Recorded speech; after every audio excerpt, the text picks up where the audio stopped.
There are a lot of movies, video games, and TV shows out there, and believe it or not, they don't all exist for the purpose of holding your nostalgia for ransom. Some media actually have real people working on them rather than a bunch of assembly line workers. People who style and sign that work with their identity in an attempt to make something that is not only entertaining, but unique and maybe even thought provoking. I don't know if any of that would describe my pitch for a comedy series, but it still means so much to me, as dumb as it may be. This series pitch started out with a few simple ideas, stories and jokes, some based on my life experiences and some that I just thought were funny. Slowly but surely, a world eventually began to grow. Characters, settings, and eventually, this little world of mine had a name: Chester Peak. The world of Chester Peak is similar to our own and looks mundane at first glance, but this world has a lot more crazy secrets than it seems. Kinda like the crazy world we live in. Except our world doesn't have a government that pays a loser nobody to leak secrets and share alien tech from Area 51 because they know the general public won't believe him, a popular electronic musician who's secretly a superpowered cyborg, and then there's James. He's a struggling comic artist, works at the local supermarket. Okay, not everyone can be a winner. Success doesn't really like to discriminate. I mean, it does prefer if you're a hard worker or have talent, but it doesn't always seem that way. Sometimes people are lucky enough for their talent to be noticed, others are lucky enough to get by with no talent. And some people, talented or not, are often left high and dry, feeling gypped or wondering if they were even good enough to begin with. This sort of leads into another character that I want to introduce more in depth. This is Kay. At least this is the best visual representation I can provide of her. On the off chance that you are in fact blind, you may not have noticed that my visual art isn't very professional or good.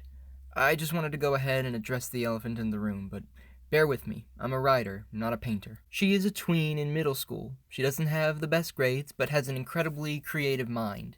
She loves filmmaking. In fact, it's the only thing she can see herself doing for a career. And she's also a nonviolent werewolf who can communicate with other animals. So, there's that. She tries to keep that hidden, but often feels conflicted about doing so.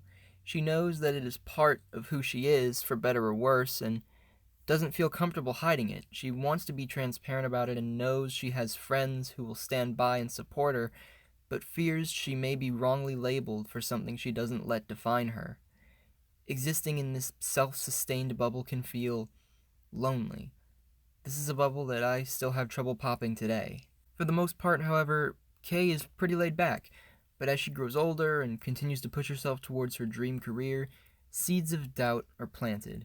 She discovers how competitive the industry really is, asks herself if she really is good enough, or if she's just a dreamer, and knows that she could give it 120% and still not make it. The pool of dreamers is massive, but the pool of success is a lot smaller, and Kay is attempting to land in that pool after jumping from the high dive.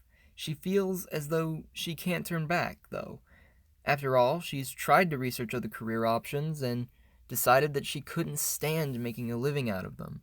Filmmaking is the only thing she loves, and it's the only thing she can see herself doing. Yet, she worries she'll never see such a thing. I feel the same way.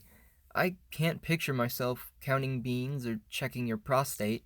I yearn for creative expression, despite the fact that the odds of me making it in the industry are slim at best. I feel hesitant sticking to my guns, but hey, life is short. Might as well follow your dreams. This character is far more developed than any of the other characters in Chester Peak. In fact, she is the first character I envisioned. Despite this, I feel hesitant to include her in the pitch yet, because her story doesn't have an ending yet. Same goes for me. Kay is one of the characters that embodies everything I love and hate about myself.